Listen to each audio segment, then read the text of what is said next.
बहू का 9वां महीना। सुमित्रा जी की बहू ऋतु प्रेग्नेंट थी और अब उसकी प्रेगनेंसी का 9वां महीना चल रहा था। ऋतु का पति देवेश उसका काफी अच्छे से ख्याल रखता था, लेकिन प्रेगनेंसी अपने आप में ही एक अलग ही वक्त होता है जब एक औरत कई तरह के बदलावों से गुजरती है। शरीर के साथ साथ उसके अंदर बहुत सारे इमोशनल चेंजेस भी आते हैं और ऋतु इन सब चीजों से गुजर रही थी। इसीलिए कई बार वो बहुत परेशान हो जाती थी। उसे बार बार बहुत मुश्किलों का सामना करना पड़ रहा था। एक दिन अचानक शाम के वक्त ऋतु जोर जोर से रोने लगी। अरे ऋतु बेटा, क्या हुआ? तुम रो क्यों रही हो? कुछ नहीं मम्मी जी, बस बहुत परेशान हो रही हूँ मैं। हाँ हाँ बेटा, वो तो मुझे भी दिख रहा है, तभी तो रो रही हो तुम। लेकिन परेशानी के पीछे की वजह तो बताओ, आखिर बात क्या है? किसी ने कुछ कहा क्या तुमसे? नहीं मम्मी जी, किसी ने कुछ भी नहीं कहा, बस ऐसे ही मेरा मन कर रहा है रोने का। अरे बेटा, ये क्या बात हुई? रोने का मन कर रहा है? अरे तुम माँ बनने वाली हो, अगर इस तरह रहोगी ना तो बच्चा भी रोने वाले नेचर का पैदा होगा। तो फिर मैं क्या करूं मम्मी जी? मुझे बता अपने दिल की बात, मेरे साथ शेयर कर कि क्या परेशानी है। वो क्या है ना मम्मी जी, मैं अपने पेट की तरफ देखती हूँ ना तो अजीब सी घबराहट होती है। अरे लेकिन क्यों बेटा? तुम्हारे पेट में तो तुम्हारा आने वाला बच्चा है, इसे देखकर तुम्हें खुश होना चाहिए। मम्मी जी वो क्या है ना, मेरा पेट इतना बड़ा हो गया है, शरीर की हालत ऐसी हो गई है तो सोच सोच कर डर लगता है कि मैं कभी फिर से पहले जैसे स्लिम और ब्यूटीफुल हो पाऊंगी क्या। अरे बेटा, ये तो कुछ दिनों की बात है, सब कुछ बिल्कुल पहले जैसा हो जाएगा। कुछ दिनों के बाद तुम्हें चिंता करने की कोई जरूरत नहीं होगी। ऋतु, क्या हुआ? तुम बार बार करवटें क्यों बदल रही हो? रात के 2 बज रहे हैं, सो जाओ ना अब। देवेश, नींद नहीं आ रही है, मैं ठीक से सो नहीं पा रही हूँ। अरे ये क्या, तुम तो उठकर बैठ गई। इस तरह बैठे बैठे पूरी रात बिताओगी क्या? क्या करूँ देवेश, पेट की वजह से जैसे ही लेटती हूँ अजीब सा लगने लगता है, ठीक से सो भी नहीं पाती। तुम एक काम करो, अपने पेट के बगल में एक तकिया लगा लो, तुम्हें ठीक से नींद आ जाएगी। वो भी करके देख लिया, अब तो लगता है जब तक बच्चा इस दुनिया में नहीं आएगा मैं ठीक से सो भी नहीं पाऊंगी। ऋतु, बच्चा आने के बाद कौन सा चैन की नींद सो पाओगी? कम से कम अब तो आराम कर लो। तुम सो जाओ देवेश, मैं बैठे बैठे ही अपनी नींद निकाल लूंगी। और फिर कुछ दिन के बाद सुमित्रा जी के घर पर कुछ परिचित लोग मिलने के लिए आते हैं। मम्मी जी, आप उन लोगों के साथ बैठकर बातें करिए, मैं सबके लिए चाय बना देती हूँ। अरे नहीं नहीं बेटा, मैं कर लूंगी, अभी तुम्हारी तबीयत ठीक नहीं है ना, तुम आराम करो। अरे मम्मी, घर के छोटे मोटे काम तो मैं करती हूँ ना, चाय बनाने में कैसी प्रॉब्लम? अच्छा ठीक है, अगर कोई परेशानी नहीं है तो बना दो चाय। और ये क्या बात है सुमित्रा जी, आप तो दादी बनने वाली हैं।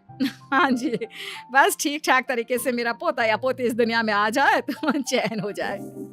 सही कहती हैं बहन जी, एक औरत के लिए ये वक्त बहुत मुश्किल होता है। वैसे बहू की तबीयत तो ठीक है ना?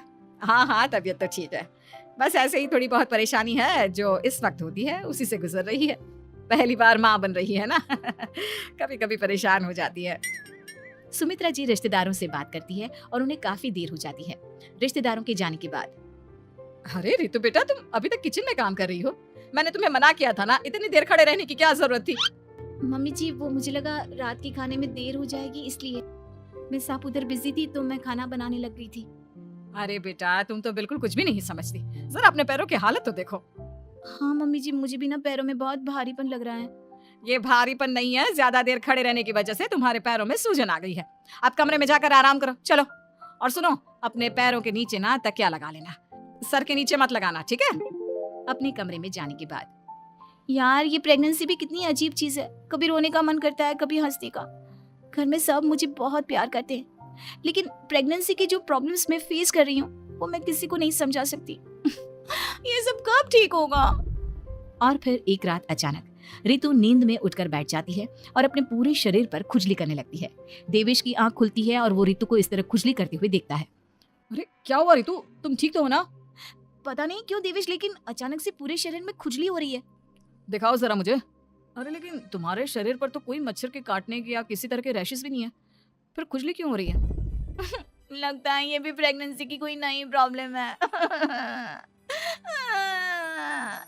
अरे अरे परेशान मत हो, मैं मम्मी को बुला कर लाता हूँ।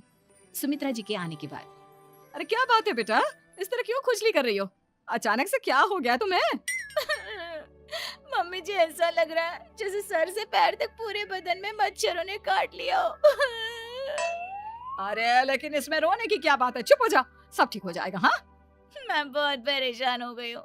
बस अब जल्दी से बच्चा इस दुनिया में आ जाना चाहिए ताकि मुझे इन सारी प्रॉब्लम से मुक्ति मिले। ऐसा नहीं कहते ऋतु, माँ बनना तो दुनिया की सबसे बड़ी खुशखबरी है और ये सारी परेशानियां तो सबके साथ होती है। जानती हूँ, लेकिन फिर भी क्या करूँ, रात को सो नहीं सकती। कभी पेट भर के खाना खा लेती हूँ तो उल्टी करने का मन करता है। ज्यादा देर खड़ी हो जाती हूँ तो पैर में सूजन आ जाती है। ज्यादा देर बाहर घूमने भी नहीं जा सकती वरना टॉयलेट की प्रॉब्लम। ये सब कब ठीक होगा? कुछ दिन और बीत गए और अब तक ऋतु का 9वां महीना खत्म होने का वक्त आ गया था। अब हर दिन ऋतु बस यही सोचती थी कि उसका बच्चा इस दुनिया में आने वाला है। हाँ, वो बात अलग थी कि वो कई तरह की इमोशनल चेंजेस से गुजर रही थी और फिर एक दिन अचानक, देवेश, मुझे ना चाउमीन खाने का मन कर रहा है। अभी रात के 12 बजे? अरे ऋतु, इस वक्त चाउमीन कहाँ से लेकर आऊंगा मैं? किसी होटल में फोन करो ना, कोई तो डिलीवर करता होगा ना इतनी रात को। नहीं नहीं ऋतु, इतनी रात को कोई डिलीवर नहीं करता, तुम कल खा लेना, मैं कल तुम्हारे लिए लेकर आऊंगा बस। नहीं, मुझे अभी खाने का मन कर रहा है, मुझे अभी खाना है। अच्छा अच्छा ठीक है, एक काम करो, मैं किचन में जाकर तुम्हारे लिए मैगी बना कर लाता हूँ, क्या पता उसे खाकर तुम्हारा मन ठीक हो जाए। हाँ ठीक है। देवेश ऋतु को मैगी बनाकर खिला देता है, लेकिन अगले दिन अचानक से ऋतु की तबीयत खराब हो जाती है। क्या हुआ है बहू को? बेटा तूने कुछ उल्टा सीधा तो नहीं खा लिया ना? मम्मी वो कल आधी रात को चाउमीन खाने की बात कर रही थी तो मैंने इसे मैगी बनाकर खिला दी। अरे लेकिन एक बार मुझसे तो पूछ लेता, इसी वजह से उसे अजीब सा लग रहा है। कोई बात नहीं, वैसे भी बच्चा आने का वक्त पास आ गया है ना, इसलिए ये सब चीजें हो रही है। मेरे पेट में बहुत दर्द हो रहा है। जब से मैगी खाई है तब से पता नहीं क्या हो गया। अरे कुछ नहीं हुआ बेटा, बस कुछ दिन की बात और है, परेशान मत हो। चल हम तुम्हें ना डॉक्टर के पास ले चलते हैं। हॉस्पिटल जाने के बाद, डॉक्टर साहब, मेरी बहू की तबीयत ठीक तो है ना? हाँ, वैसे तो सब कुछ ठीक लगता है, डाइजेशन का प्रॉब्लम हो गया है। ऐसे वक्त में हो जाता है, प्रेगनेंसी की वजह से पेट के ऊपर बहुत प्रेशर आ जाता है, इसलिए डाइजेशन थोड़ा वीक हो जाता है। और उन्होंने रात के वक्त मैगी खा ली, इसलिए उनको ये प्रॉब्लम हो गया। डरने वाली कोई बात नहीं है। थैंक यू डॉक्टर साहब, अब हम इसका ध्यान रखेंगे। लेकिन अब ऋतु की डिलीवरी का वक्त पास आ गया है, आपको उनका पहले से भी ज्यादा ध्यान रखना होगा। मैंने चेकअप कर लिया है, 1 सप्ताह के अंदर ऋतु की डिलीवरी होने के पूरे चांस है। एक दिन अचानक किचन में काम करते करते ऋतु के पेट में बहुत तेज दर्द होने लगता है। देवेश, मम्मी जी जल्दी आइए। अरे क्या हुआ बहू, क्या हुआ तुम्हें? बहुत दर्द हो रहा है मम्मी, मेरे पेट में बहुत तेज दर्द हो रहा है, मुझसे खड़ा भी नहीं रहा जा रहा। इधर आ जाओ ऋतु, मैं तुम्हें बेड पर लिटा देता हूँ, सब ठीक हो जाएगा। बेटा मुझे लगता है इसकी डिलीवरी का वक्त पास आ गया है, अब हमें ऋतु को हॉस्पिटल ले जाना होगा। वैसे भी डॉक्टर ने कहा था कि 1 सप्ताह के अंदर डिलीवरी कभी भी हो सकती है।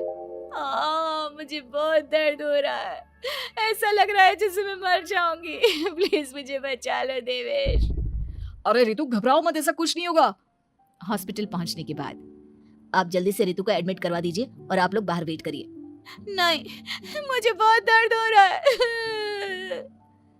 ऋतु समझने की कोशिश करो, सब कुछ ठीक हो जाएगा। ऋतु को लेबर पेन शुरू हो गया था और वो काफी तकलीफ से गुजर रही थी। एक बच्चे को जन्म देते समय औरत जिस तकलीफ से गुजरती है उसे सिर्फ वही समझ सकती है। ऋतु की तकलीफ को देखकर देवेश भी काफी इमोशनल हो गया था।